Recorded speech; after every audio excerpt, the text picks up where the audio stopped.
Hi guys, അപ്പോൾ ഇന്നത്തെ നമ്മുടെ ഉച്ചക്കലത്തെ ഫുഡ് എന്ന് പറഞ്ഞാൽ ഇതെന്താണെന്നറിയോ നിങ്ങൾക്ക്? നമ്മുടെ ഈ സവാളയും അതുപോലെ തന്നെ വിനാഗിരിയും ഉപ്പും കൂടെ നന്നായിട്ട് ഞെരടി വെക്കണം. ഞെരടി വെച്ചിട്ട് അതിനകത്ത് ഞാൻ കുറച്ച് വെളിച്ചെണ്ണ ഒഴിക്കും കേട്ടോ. അപ്പോൾ അതാണ് ഈ സംഭവം. പക്ഷെ ഭയങ്കര ടേസ്റ്റാണ് കേട്ടോ. ചോറ് നിങ്ങൾ വിചാരിക്കും ഇത്രയും ചോറ് മതിയോ എന്നല്ലേ? ഇവിടെ വളരെ കുറച്ച് മാത്രമേ ഇവിടെ ചോറ് കഴിക്കത്തുള്ളൂ ഗൈസ്. അപ്പം എന്ന് പറഞ്ഞാൽ അതേ നമ്മളിവിടെ തന്നെ പിടിച്ച പയറാണ്, നമ്മുടെ നീളം പയറല്ലേ, അത് മെഴുക്ക് പുരട്ടി വെച്ചു.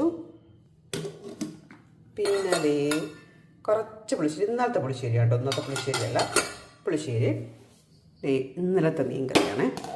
ഇന്നലത്തെ മീൻകറി ഞാനത് ഇന്നിപ്പം വറ്റിച്ച് വെച്ചതാണ്, ഒരുപാട് വറ്റിച്ചിട്ടില്ല. പിന്നെ അതിൻ്റെ കൂട്ടത്തിൽ അച്ചു മീൻ കഴിക്കത്തില്ല കേട്ടോ, അപ്പം അവൾക്ക് വേണ്ടിയിട്ട് ഞാൻ മുട്ടയും കൂടെ പൊരിച്ചിട്ടുണ്ടായിരുന്നു. അപ്പോൾ ഇതൊക്കെ തന്നെയാണ് ഞങ്ങളുടെ ഇന്നത്തെ ഉച്ചക്കലത്തെ ഫുഡ്. ഇന്നത്തെ വീഡിയോ